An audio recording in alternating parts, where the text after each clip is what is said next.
Hello, and welcome to Your Estate Matters, presented by Heritage Trust. Your Estate Matters is a podcast dedicated to everything estates, including building and preserving your legacy. If it's estate-related, we'll be talking about it. We're having the conversations today that will help Canadians protect their families, their assets, and their legacies tomorrow.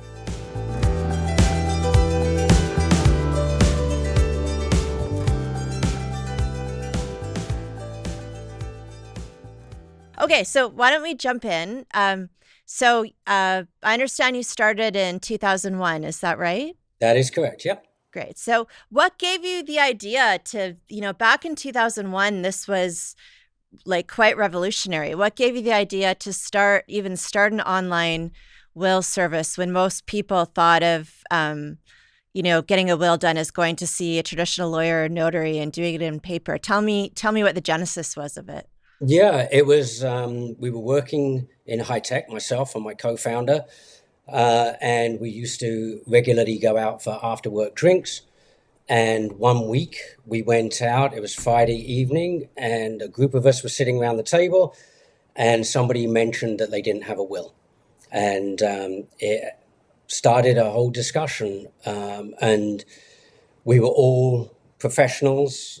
We had families, we had assets and jobs, and we went around the table, and there were 15 people around the table, and not one single person around the table had a will. Wow. So that immediately got us thinking that seems to be a broken system.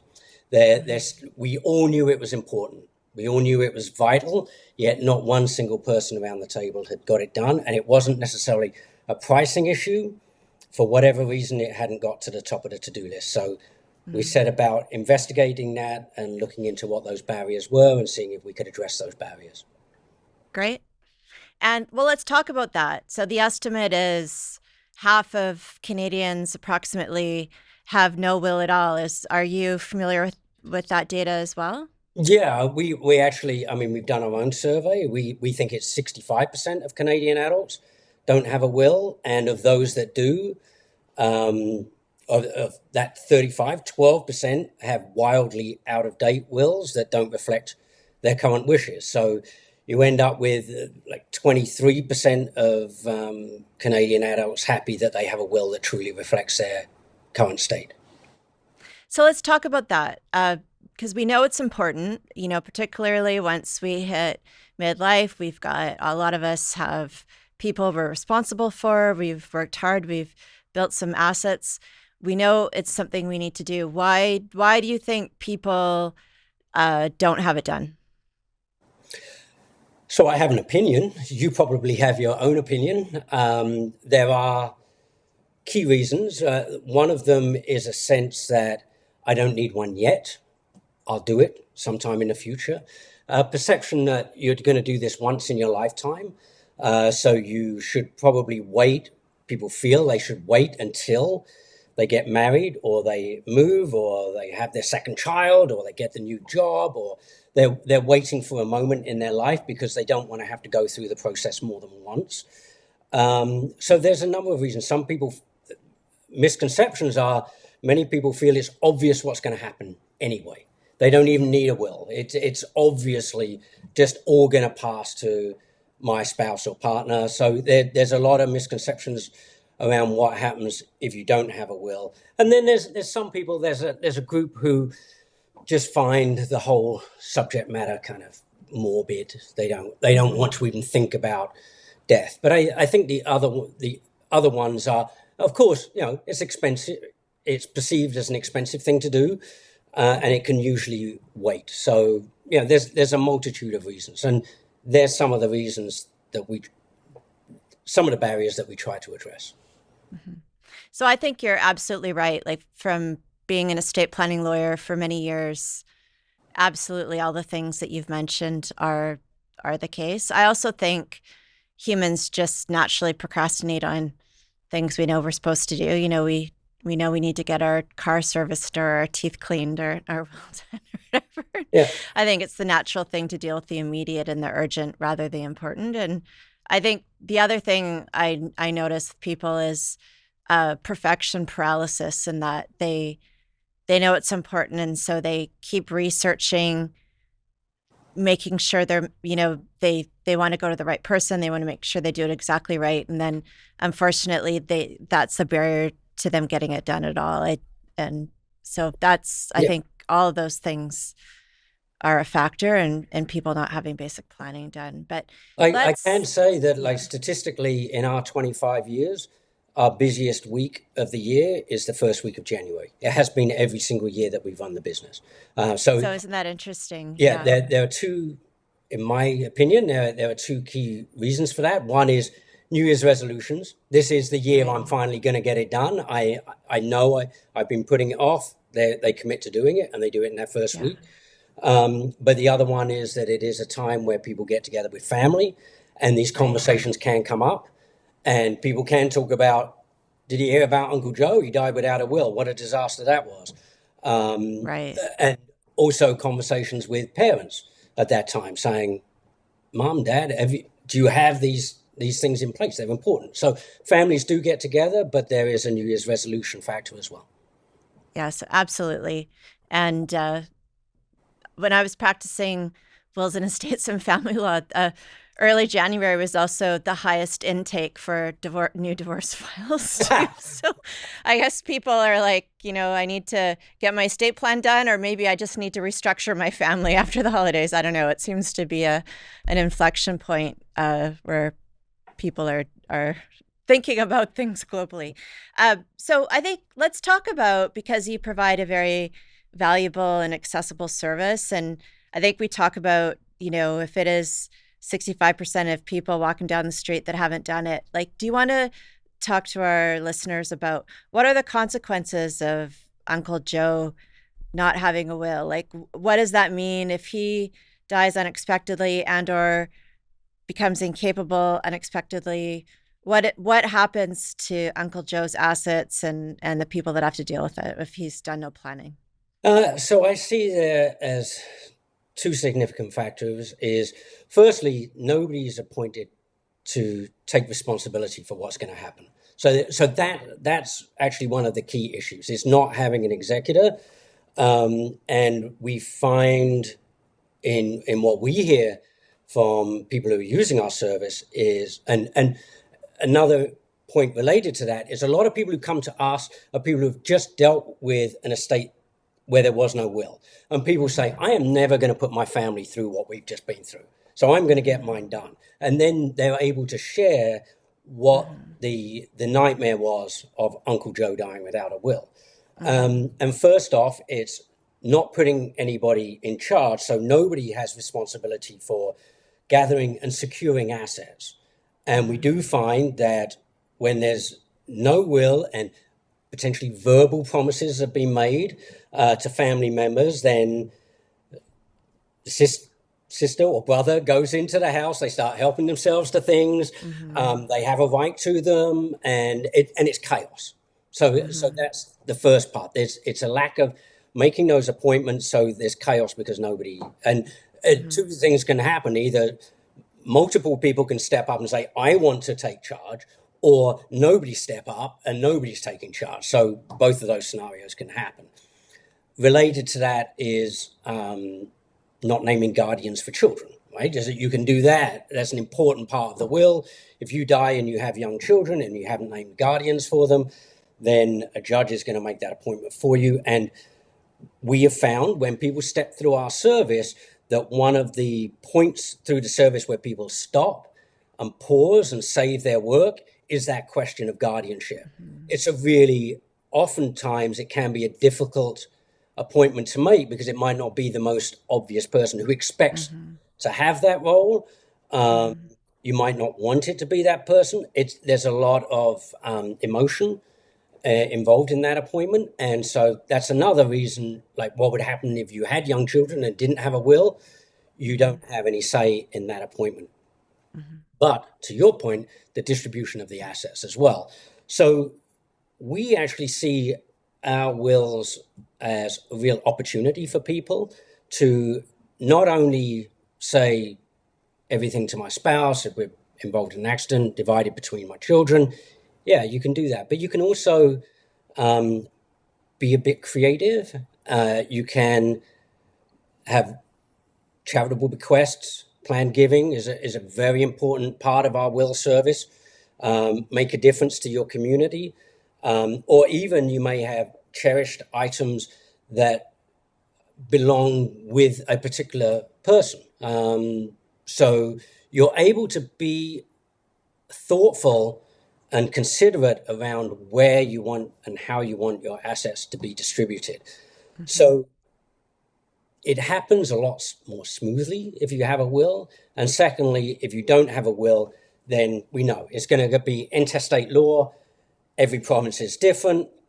And I don't really know of anybody who's written their will intentionally that replicates an intestate distribution. It doesn't, it's not a great distribution plan.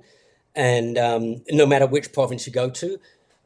So it that's one of the consequences, is not having control over meaningful assets or being able to do something significant with your legacy. Mm-hmm. Great answers.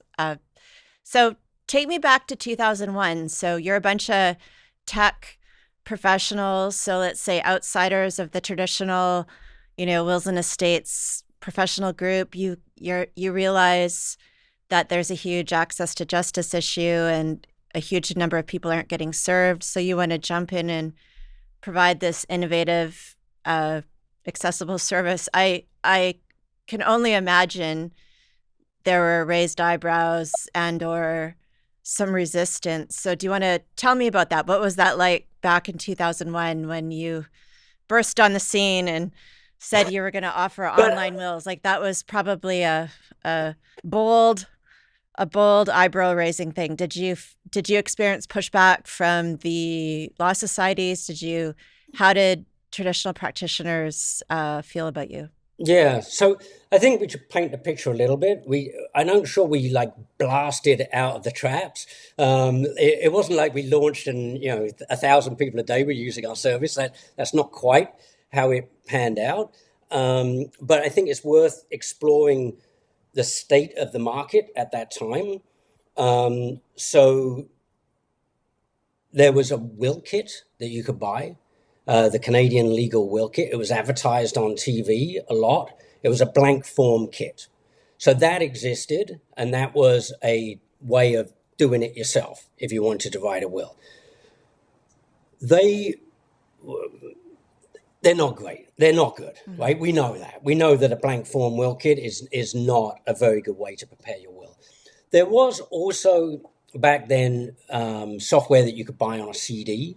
So there was Nolo was a company in the US Right. who were innovators in this area. So we weren't the first company to come up with this concept of putting a will service on a computer. We weren't. But we were certainly one of the first um, to put it on the internet and allow people to access it. So what was the reaction? Well, absolutely, it was varied, right? Some people would say, we went to lawyers to talk to them. And some would say, no, it's impossible. It can't be done. But it didn't take long to find lawyers who said, yeah, this should definitely be something. And we worked with some like-minded individuals who were wills and estates lawyers at that time, and who helped us to create the first service. Mm-hmm. Now, I think you still can buy those kits. Like I think in BC, Self Counsel Yeah, Press does yeah, that. And I believe you can still buy them like at Staples or the drugstore often. yeah. And, as a lawyer that probated many wills, when you got those will kits, it was, sometimes it was okay if it was clearly written and the estate was relatively simple. But a lot of the time, it unfortunately created a lot of complexity and or errors. And so the presumptive savings, I guess, of them not seeing a lawyer or notary was certainly paid much more on the other end in terms of a probate, in terms of legal fees to fix it, expense, delay. So you're right. Like the kits, unfortunately generally can cause more problems than they help, particularly if there's any complexity with a family. I, do you I, still see that, or yeah, so I would say one of our biggest perception challenges over the years has been separating us from a do-it-yourself will kit. okay, So we don't regard ourselves as a do-it-yourself will kit. And for anybody who hasn't seen our service, I could maybe like give an idea, but sure, it's interactive. Like you step okay, through it. First question you answer is, "Where are you?" Right? right, Where? So a do-it-yourself will kit is typically not provincially specific to start with. In fact, you can go on Amazon and buy a US kit, and there's nothing to let you know that it's not applicable to your needs. So right, when you step through our service, you first off you're going to say what your family situation is, whether you have children, and if you have young children, and then that's going to direct you through the service to say you have minor children. You're going to need to name guardians for them. You're going to have to set up a hmm, trust for a young beneficiary. It very much guides you through the process rather than, and what we found, what you can see from a blank form will kit is it's literally a blank sheet of paper. And oftentimes it will say, well, now, what do you want to happen to all your things? And you can get to the end, and one of the mistakes that people make is they start to complete those kits by trying to list everything they own, list all of their assets, walk around the house and write everything down. I've seen that. And I've also seen people not have any contingency plans, backup plans aren't hmm, written into a blank form kit.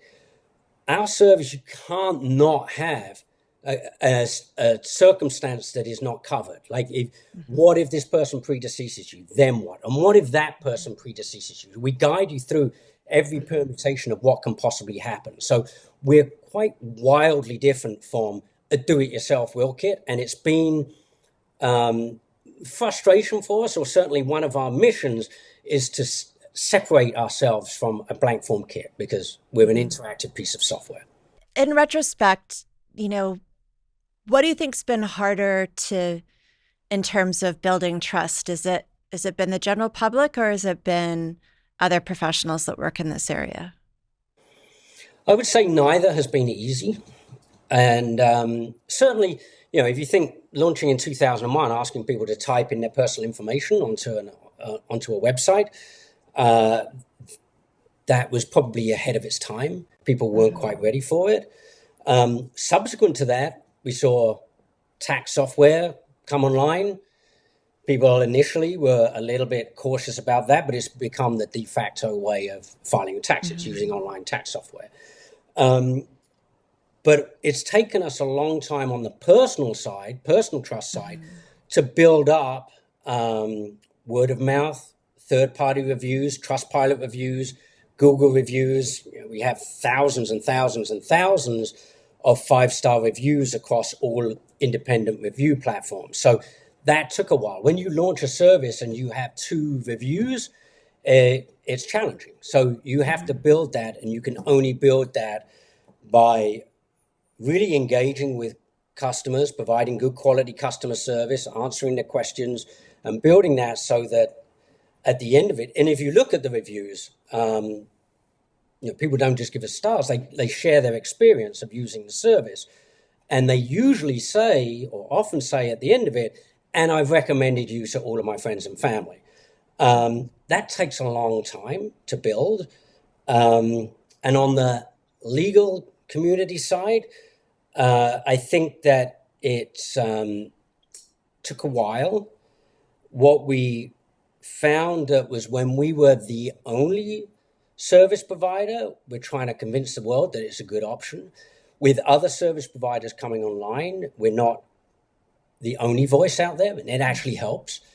And what we have found in recent times is we have now seen Law Society of Ontario, BC Law Society, looking at our service, endorsing it. We actually have Law Society of Ontario stamp on the homepage. They regard us as a credible, viable option for people who are looking to prepare their will. That didn't happen out the gate. That took 20 years. Yeah, it takes a long time.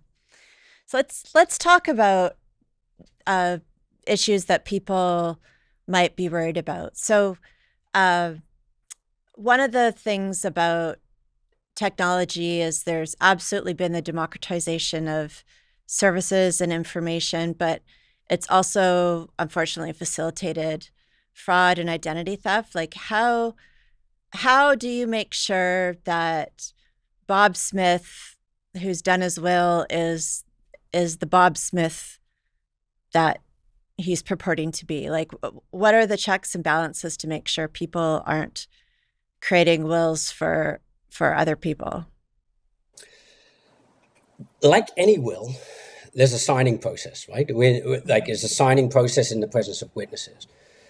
It kind of opening this up to a bit of a pet peeve of mine is the slow adoption of technology and electronic signing, electronic storage of wills, which to me is infinitely a better way for somebody to establish their identity. If you look at our electronic signing and storage service, it comes with a video recording of the signing session.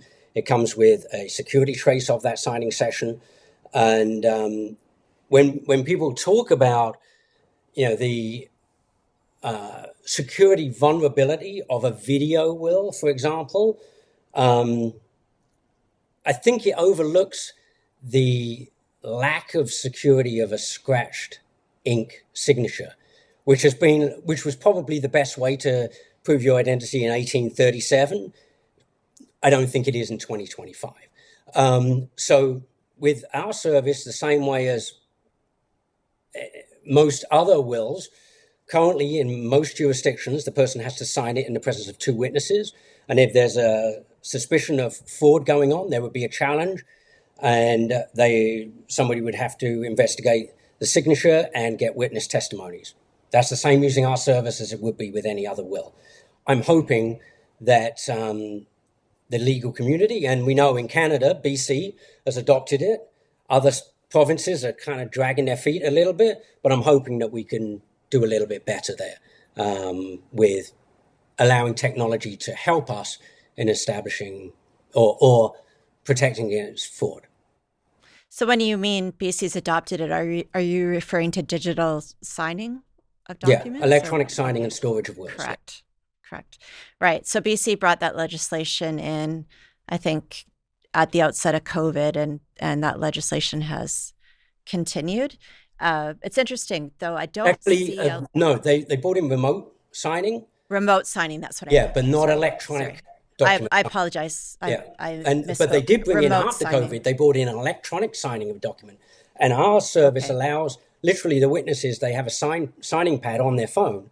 They sign Okay. the signing pad on their phone. That is then embedded into the document, which is then electronically stored. Okay. Which is a major step forward. Like, we had remote witnessing where you either sign it and then courier it to your witnesses who sign it round robin and send it back to Right. you, or everybody signs a separate one and staples it together. It's just Right. kludgy. Right. Kludgy. I like the word. Okay. um, right. So it's funny because I think I did a few of those really in the height of COVID, Yeah. and it's not common though that remote signing. It is. And You're right. The logistics are a little bit awkward in terms of the having to be online in video and then sort of scan it back and forth and then collate it into one document. It's it's it's not the most user friendly process. maybe not the way you've done it. It is the way we've done it. Okay, great. And it's an interesting point about online platforms, where we're the very quick to adopt new technologies. We work with a company called Syngraphy who do electronic personal verification of people, and you set up it. It's not a DocuSign, it's not a Zoom call. You set up your own virtual signing room, Right, and it's super straightforward and super secure. And the end result is a packaged up electronic package of the will, the video of the signing session, and the digital security trace. right. So other industries are implementing this. I know certainly in for real estate, like at Heritage Trust, we sell a lot of properties, and in terms of you know ID, there's a lot of really innovative services they're using now to basically make sure we are who we say we are. Yeah. So it seems like it's getting more sophisticated and smooth in terms of being convenient, accessible, but also meeting the security standards we need. And I think it Um, comes like the other part of that chain and is when you then store the document, right? You then right, store the document electronically, securely. So if there is a natural disaster and the will can't be found, house fire, the will can't be found, it doesn't really, our best option is not a piece of paper that could be 30 years old in a filing cabinet, right? So, there are things that we should be doing to modernize that process. right.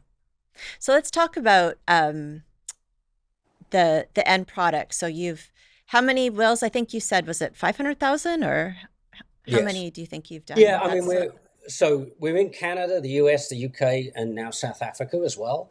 Okay. And over the years, we've done about 500,000 wills. We also do powers of attorney, living wills. So we're around about 1 million documents total.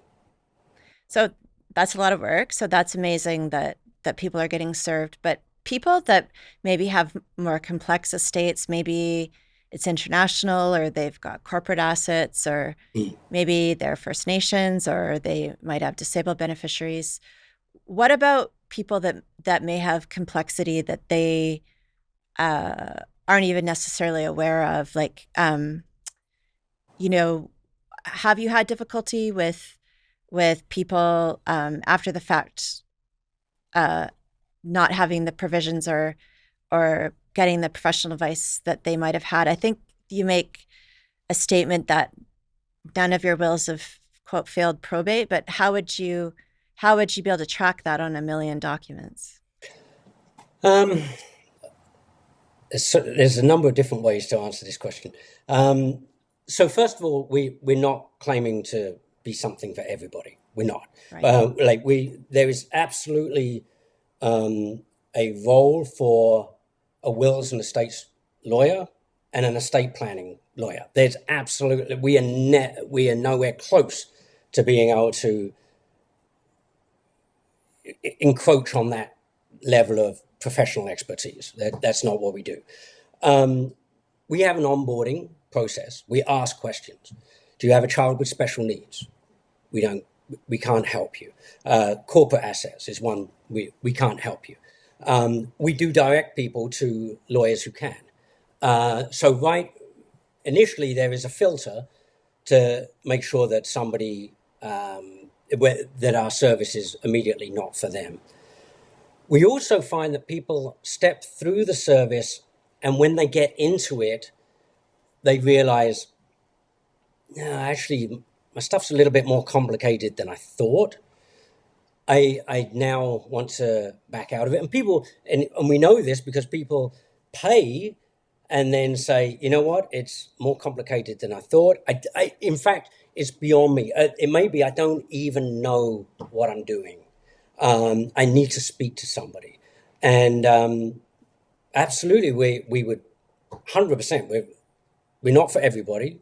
Refund the payment. We'll direct you to somebody who can help you.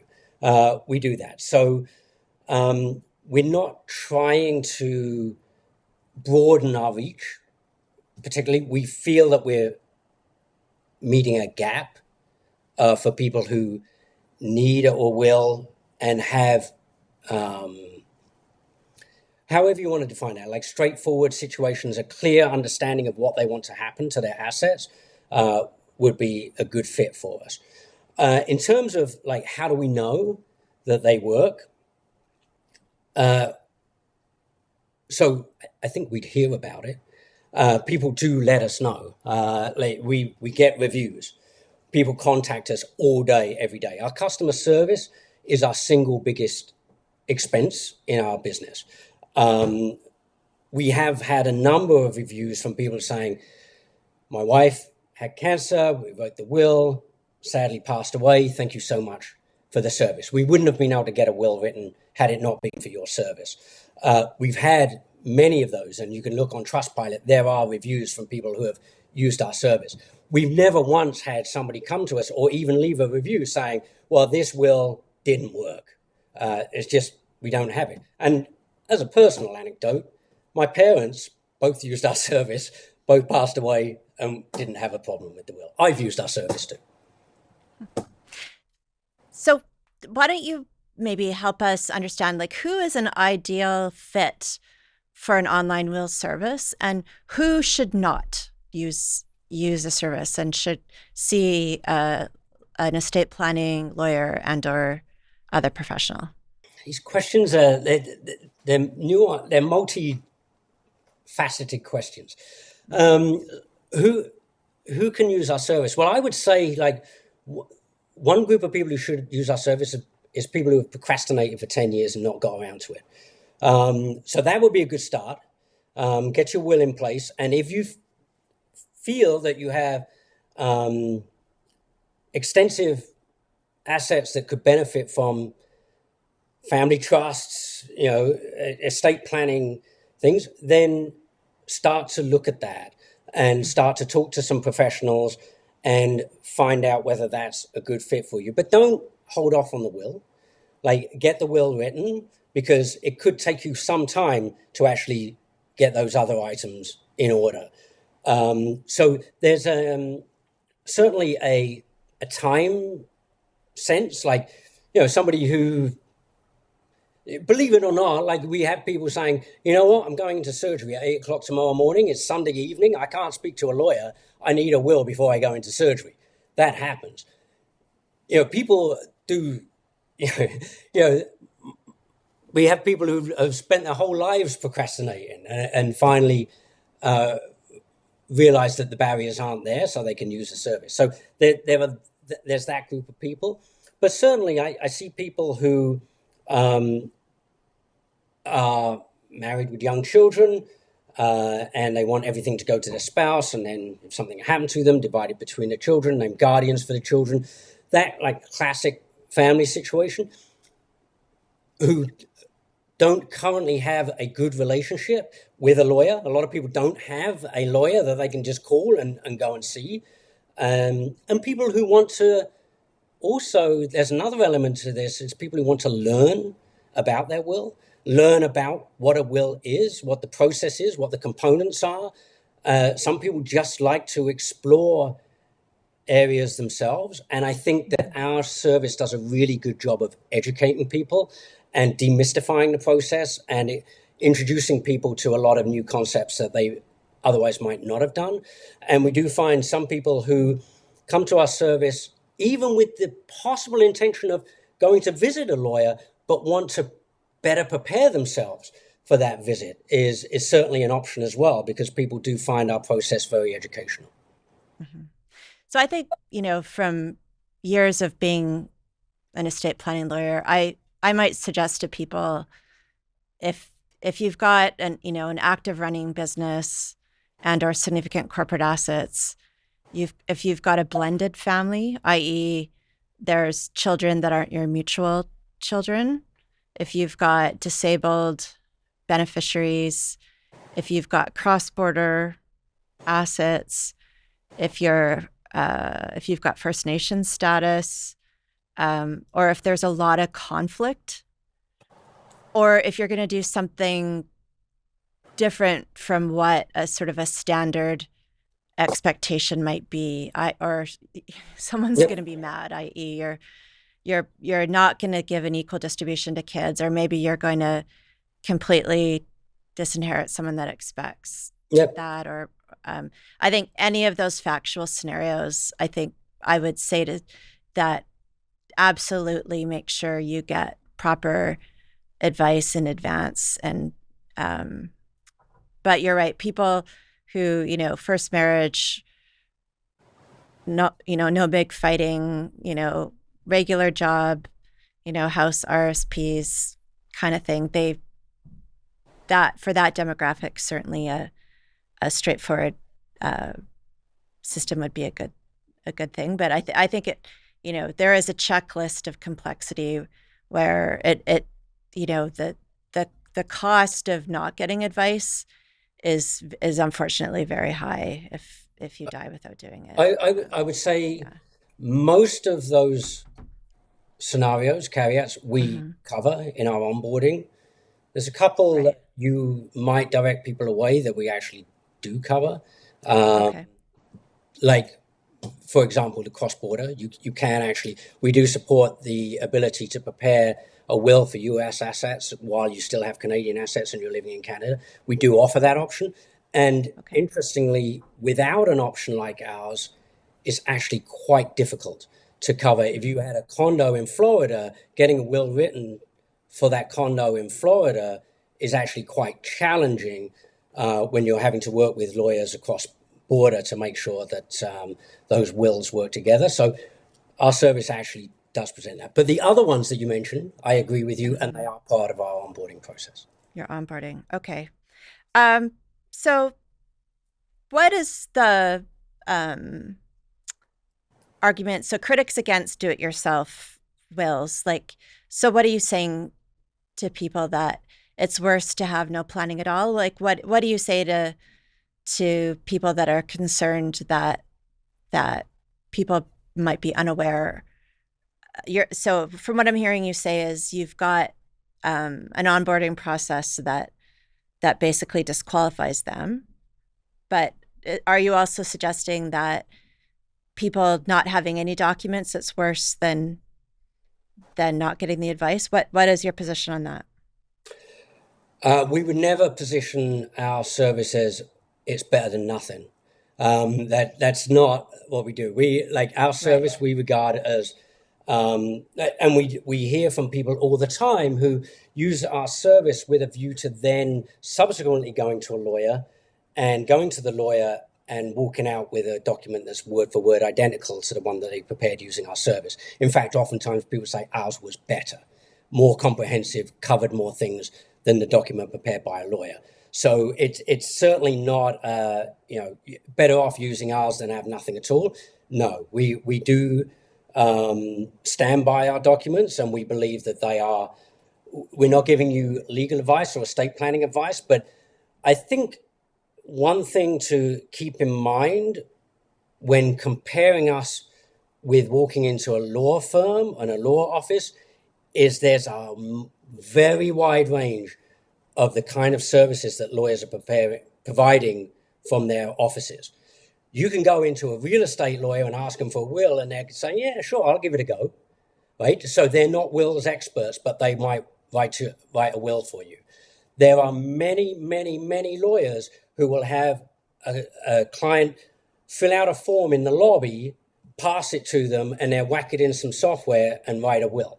That happens a lot, and people come to us having gone through that experience and paid $800 for that experience, now needing to update that will, and the lawyer telling him it's another $600 to make the update. So I think that we're way better than nothing. We are not an estate planning attorney by any means, but there are many lawyers who are offering services that are not that good either. So I would just say as a member of the as a member of the legal profession, I would say the vast majority of my colleagues are extremely hardworking, conscientious, competent people that obviously want to do the very, very best for their clients. And the vast majority of lawyers, if it's not in their area of expertise, will be the first ones to say that. And maybe I'll leave it at that. Why don't we do a pivot of a big issue in tech right now, which is security. So even the most robust systems, huge Fortune 100 companies have been hacked. The government systems have been hacked. Clients are entering a lot of highly sensitive personal and financial information. What kind of checks and balances do you have in place to make sure that their information remains secure? Yeah, thank you for the pivot. Maybe that was getting a little bit touchy. So our wills do not exist on our platform. We don't store wills. We Right. it's not what we do. When somebody steps through our service, they answer a series of questions. And the answers to those questions are encrypted. And it's only at the point when that person says, compile my document, the answers to those questions are then aggregated and that document is compiled on the fly. We don't store it as a PDF. It doesn't exist as a PDF. There are only two circumstances where we also can generate the will. We offer a service to print and ship the will to somebody. So if they choose to do that, then that gets unlocked on our side. We can then compile the document and print and ship it to them. And we also have a service where we will actually have a lawyer review the document for an additional fee. And if they choose to do that, then again, the document gets compiled and it can be reviewed by the lawyer. But other than that, the documents do not exist on our system. So if somebody got in the door, they wouldn't see anything. So what happens to the data that people enter? Like, does that get deleted, or how do you keep that data from being ending up in a third party's hands? Well, it's encrypted. So when the person logs into their account, did the lights go off? So when the person logs into their account with their user ID and password, that unencrypts their information, and then they can view it. If somebody went in by another door, so it's as secure as a person's user ID and password. So yes, if somebody uses the password, and their user ID is their first and last name, that's not great. We do also have two-factor authentication. So somebody chose to log in, they're going to get a 6-digit PIN to their phone. But the only way that data can be seen is with their user ID, if they log in with their user ID and password. So it doesn't exist. Like the answer to the question, do you want everything to go to your spouse, is an answer to a question. It's not a document. So let's talk about there's other entrants in the market now. So back in 2001, you were the trailblazers, but now we've got Willful, Epilogue, Trust and Will. So tell me about those competitors. Like how do you compare and contrast? Is it a similar process? Is it similar service and price, or do you have niches in the market? I think we've all approached it slightly differently. So I think we're friendly with each other because ultimately all of us have got the same mandate. There's 65% of adults who don't have a will. All of us are trying to educate the public in helping them to understand why it's important to have the will. We don't necessarily have to aggressively compete against each other if we're all part of that education process. And we've all taken slightly different approaches. Some services might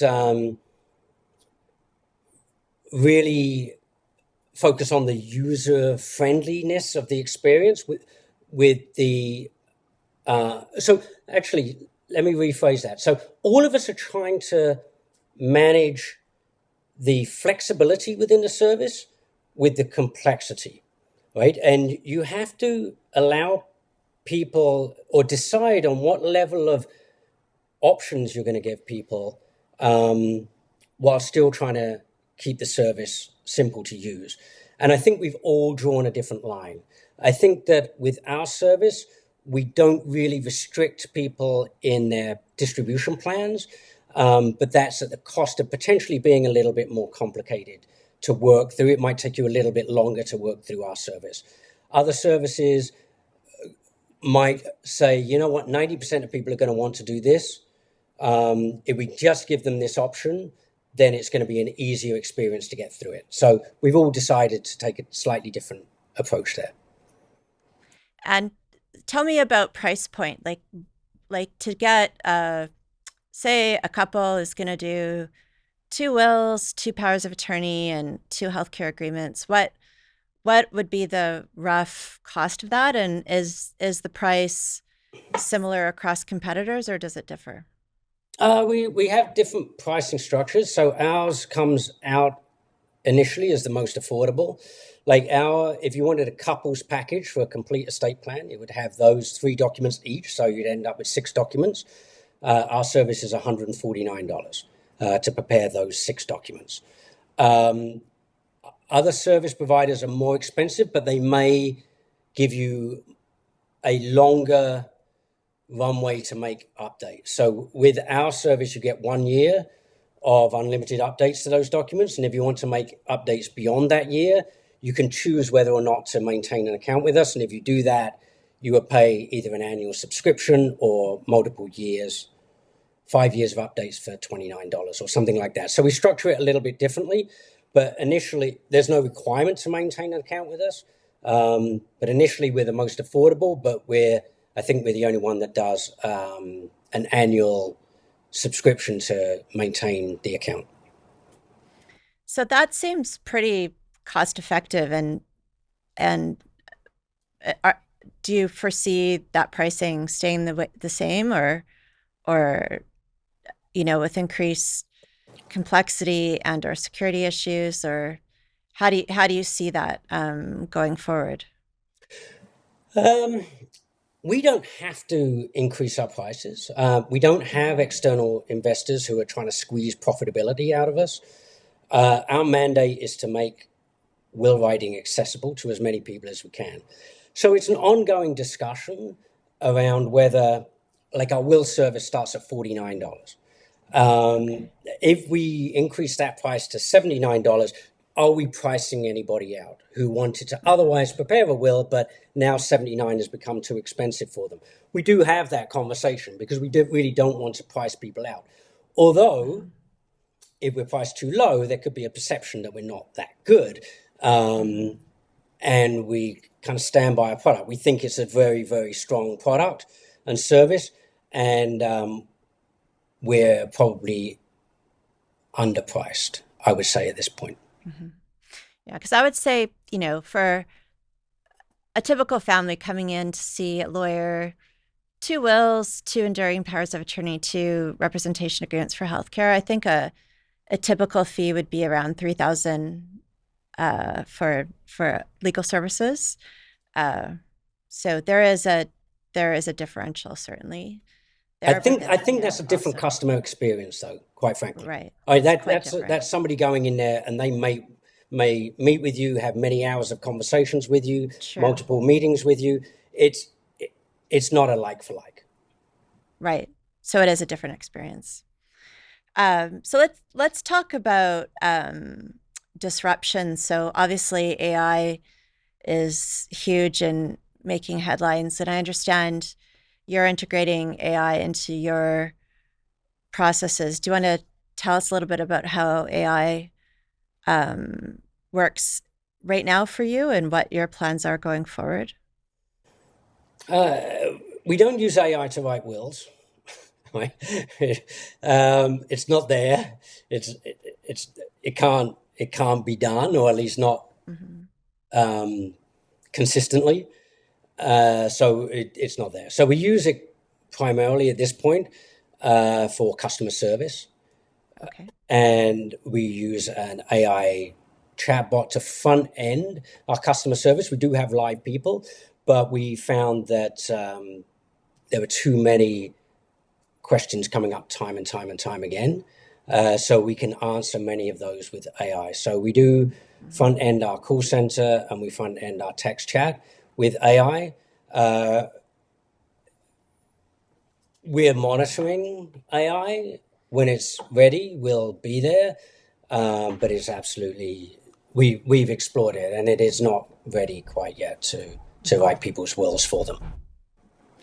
So there's a lot of people that are making sort of bold assertions that AI may eradicate half of entry-level white-collar jobs, and AI is going to massively disrupt industries, including the legal industry. What do you foresee the role of AI, to the extent that you're aware? In a few years, do you foresee a robot can essentially draft our wills, or do you think we're still going to need a lot of human oversight? So I'm not a futurist, but I've seen what AI has done over the last year or two. I think it's going to be really difficult for AI to replace what you do in terms of an estate plan, a $3,000 bespoke package for a client. Hmm. It's going to be a long, long, long, long time before AI can do something like that. If lawyers, if any lawyers are using software to generate their wills right now, I think that software can quite easily be replaced by AI at some point. Hmm. Ultimately, right now, uh, AI has some aberrations, and somebody needs to check those for those aberrations, right? It does weird stuff. I and I'm not thinking that those things aren't going to be addressed. I mean, they will be addressed, but so at some point, AI will be consistent enough. But if somebody ultimately needs somebody to check it over, you can't get AI to check over AI. So it's going to take a human touch for the foreseeable future. It was interesting. I was reading an article just this morning about how KPMG has implemented AI and that they invested, 100 pages of a prompt and hours and hours and hours of very senior practitioners to basically train a ring fenced AI system with all their tax knowledge. And what might have taken 2 weeks, they can now generate in a couple of hours for a client in terms of a tax plan. But you still need that senior practitioner to read it to make sure that it is accurate, comprehensive, and correct. And I think that's the scary thing about AI is that you can be lulled into complacency because it's extremely confidently wrong often. So I can give you an example. Yeah, Like, to a layperson, to an intelligent layperson that doesn't have, say, 20 years of expertise as an accountant or a lawyer, they're just simply not going to have all those years to recognize that there was an enormous gap or a hallucination or and judgment area. And I think that's the fear that senior practitioners have is that intelligent lay people are going to be lulled into complacency by what seems very confidently or sophisticatedly wrong, and that you still are going to need that senior person. I think what we're worried about in the professions is a lot of the rote sort of menial data entry, due diligence piece. AI does that beautifully, which is what our entry level employees sort of get their chops and experience on. And so if we're automating that, great. But what's going to happen in terms of our ability to train junior people that are going to become those 20-year practitioners? And I think we're in real time. We're figuring out that answer. yeah, But it will be interesting to see the evolution of this and where it ends up. I can give you an example, like just using it in our customer service. Mm-hmm. We trained it. We put all of our support tickets into our system. It was ring fenced. It's not just open AI. It's our Right. AI system, and we trained it all up. And then somebody would ask the AI chatbot, "Do you have a discount for seniors?" And it said, "Yeah, we do. Just put in the discount code senior 15 for a 15% discount." We don't have that. We never have had that. It just made it up. And Right. right, so it's like, how? Like, how did you think about that? Like, where did that come from? So yeah, that can happen. It's just weird stuff that can happen. And what my experience of AI is that people only understand where it's not very good in their own specific area of expertise. It seems good in every other area except for their Mm-hmm. one area of expertise. So that gives Mm-hmm. you an idea that it's not quite where it needs to be right now. Mm-hmm. And I think, what did they say? Artificial general intelligence, AGI, that people argue how far away we are away from that. But it is interesting because I think the brilliant software people that created these tools, I don't know that they completely understand how it's working either. And the hallucinations, are are perplexing. I Yeah. agree. And so it has great promise, and it's democratizing a lot of things, but there's huge dangers. So it'll be interesting to watch that. So you've been in this space for like a really long time, like, a quarter of a century. Like, you know, you say you're not a futurist, but what are you excited about? Like, where do you see this going in the future?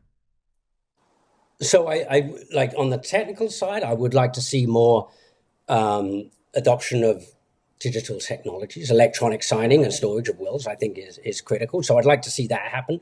When we started Legal Wills in 2001, we thought digital signatures was going to be a thing.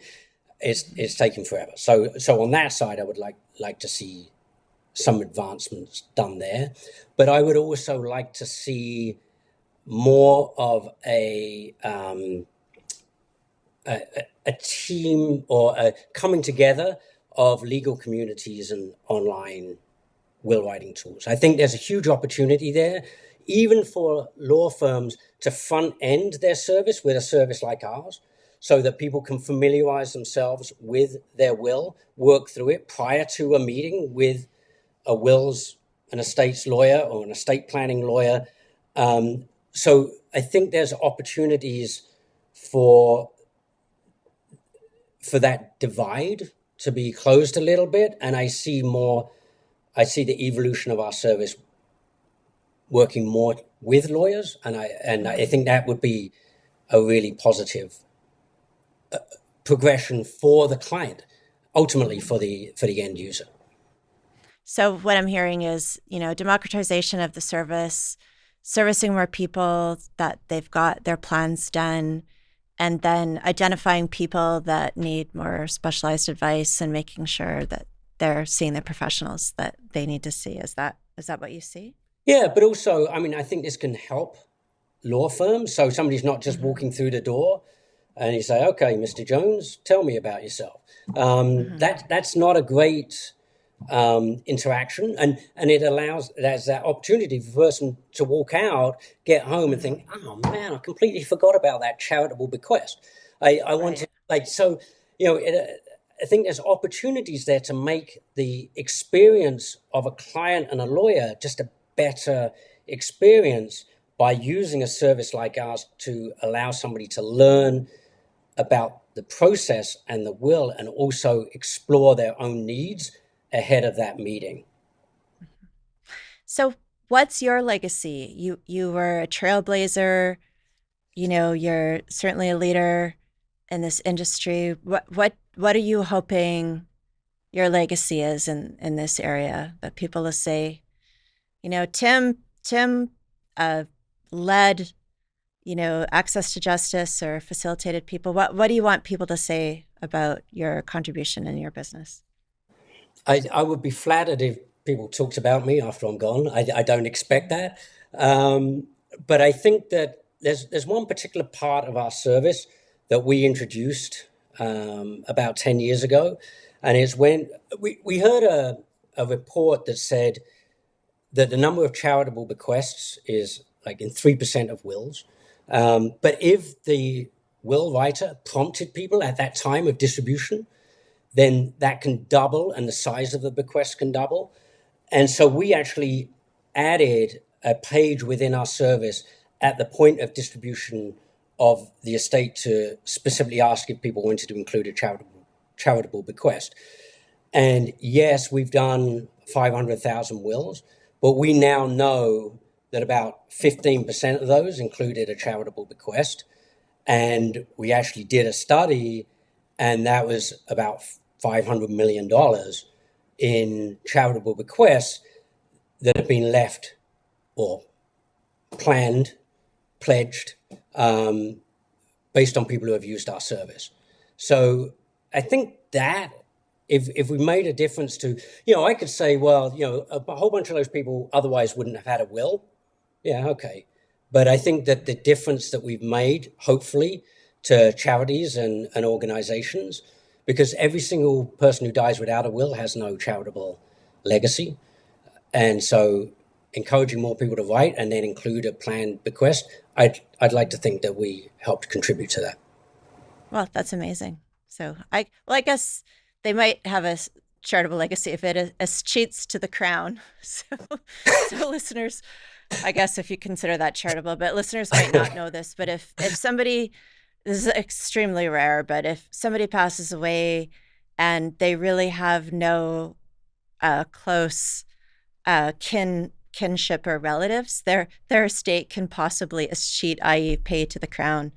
So, I don't Yeah, think anybody thinks, oh, I'm going to work hard my whole life, and when I die, the government gets it. I don't know I think there's a difference between people consider that successful, but giving it to a yeah, downtown mission compared to giving it to the crown. There's a big difference. right, right. So your hope is that from 3% to 15%, that you will facilitate people thinking about their, not just giving money to their relatives or intended beneficiaries, but they will consider charitable organizations that mean something to them and give back to the community. Is that what your hope is? And we've done campaigns to say, leave 1% of your estate, Oh, 2%, like something like that.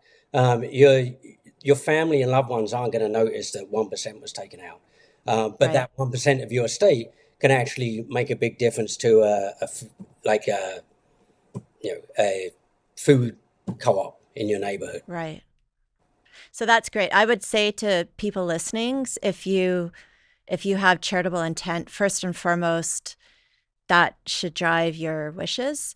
But it's also something to know that it's very tax efficient. So if you leave money in your will to a qualified donee, which means a, a charity that the CRA recognizes, your estate actually gets a receipt, and when a tax receipt. And when people pass away, it's I think what death and taxes are the sadly the only certainties. But when you die, it can be very expensive because you're deemed to have sold everything you own the moment you die. And if you've got a big RSP or recreational property, you could have quite a significant tax bill in your estate. And if you leave money to charity, you get a receipt for 100% of that donation. And you can often get back almost 50 cents on the dollar of your donation in terms of a tax receipt. So it's also very, first and foremost, you want to benefit, whether it's a hospital or an arts program or a food program or whatever or music or whatever it is that means a lot to you. But you also get a nice tax receipt back. So it doesn't cost your beneficiaries as much as you might think. And I think I would sort of a public service announcement that I would say as a estate planning lawyer of many years is that a lot of people give to the sort of main players. Like there are sort of a handful of charities that everybody sort of thinks of, and they do incredible good often in health and in the community, and that's great. But there's a lot of amazing charities that do great work. And so, the vast majority of money goes to, in my experience, to sort of 5 or 6 of the main players. But consider other very worthwhile organizations that mean a lot to you because they also provide good service, and let's try to spread the benefit. I would suggest that. And it's funny like how little people sometimes think about this because people would be in my office and, the classic example would be, often people that don't have children, they might not think of themselves as high net worth people, but if they've managed to purchase a home and pay it off and manage to have some savings, their estate often can be like quite a healthy estate. And it surprises me how little forethought people have thought. Like I'll say, okay, so what would you like to do with our estate? And people will be, well, what do you think I should do? Right. It's like, well, what is it? Is it arts? Is it nature? Is it education? Is it health? Like, what is it?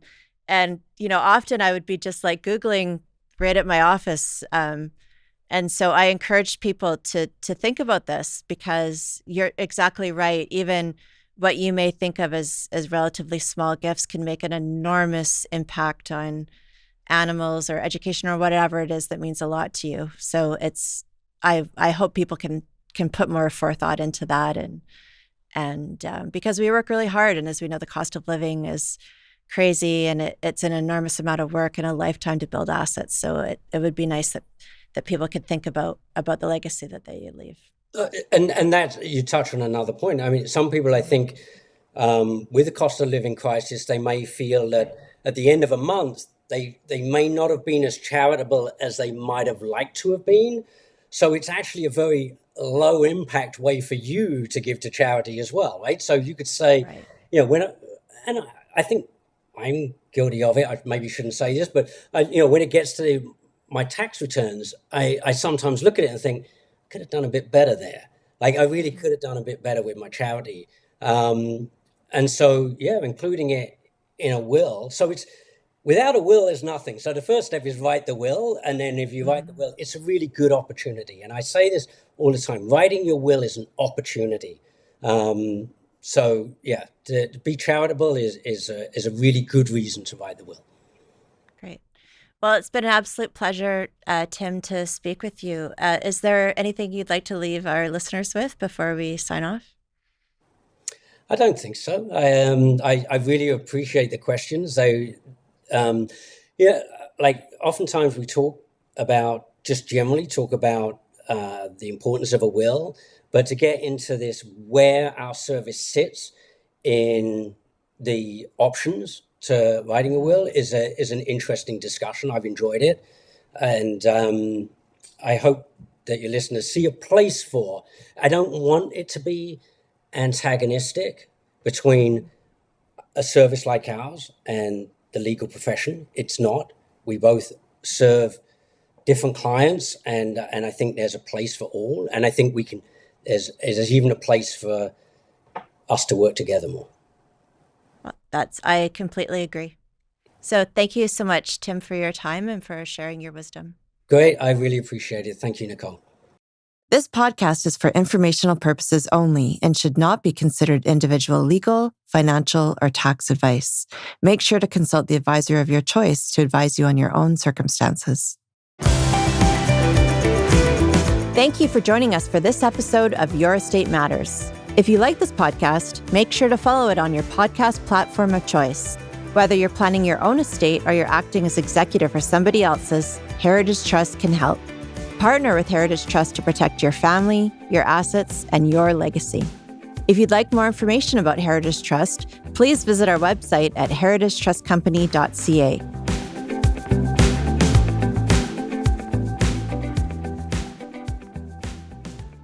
This podcast is produced by Podfather Creative.